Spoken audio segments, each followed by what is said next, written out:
দেখাইছে কেমনে এই ঘটনা বলে শেষ করে দিচ্ছি কষ্ট মনে। এই পাগলা ডাক দিয়া মনে আছে নি? এই পাগলাটা ডাক দিয়া কই হুজুর গো, ও হুজুর আমি ছিলাম ঢুকলাম চুরি করতাম, বানাইছেন কুতুব থেকে বানাইছেন কোরআনের হাফেজ, কোরআনের হাফেজ থেকে এখন ও হুজুর আমি আপনার কাছে জানতে চাই, আমার যে আপনি সুর থেকে কুতুব বানাইছেন, কুতুব থেকে আবার কোরআনের হাফেজ বানাইছেন, এত বড় ক্ষমতা পাইছেন। এবার আল্লাহর ওলি হুজুর গাউসুল আজম আব্দুল কাদের জিলানী ডাক দিয়ে কয় বাংলা রে, এই ক্ষমতা পেয়েছে আমার মদিনা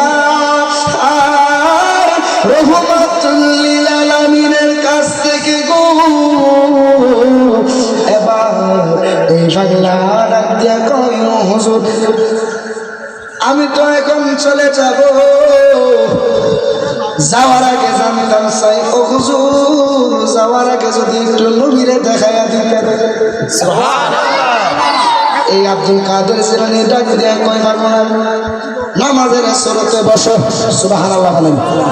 কিসের সুরতে বসো? নামাজের সুরতে বসো।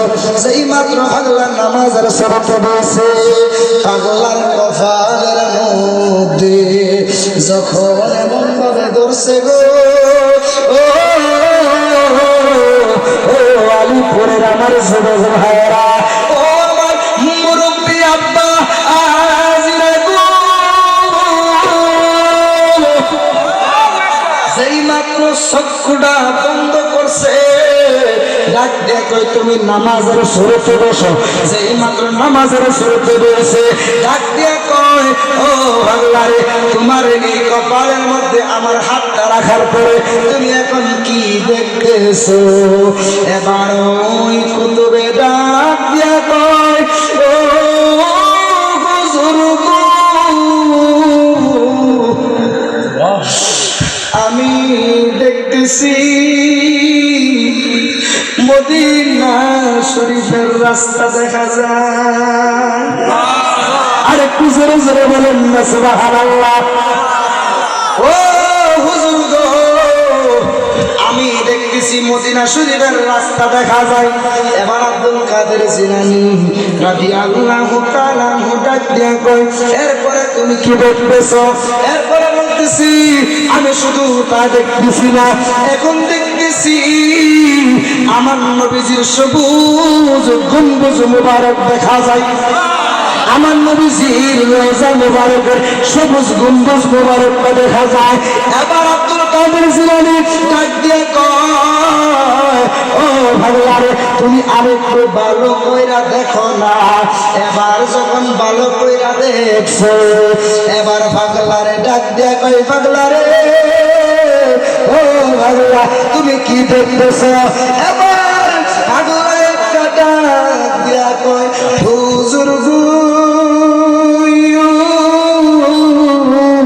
ও হুজুর গো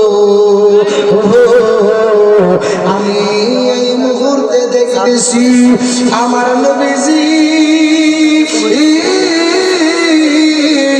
ওই যে রওজা মুবারকের মধ্যে সেজদায় পড়িয়া ইয়া রাব্বি হাবলি উম্মতি বলে কাঁদতেছে। যারা বলেন আল্লাহু আকবার। নবী দেখাই দিছে, একবারে এই পাগলা চলে গেছে, ওই তারা তাকে নিয়ে চলে গেছে। জোরে বলেন না আল্লাহু আকবার।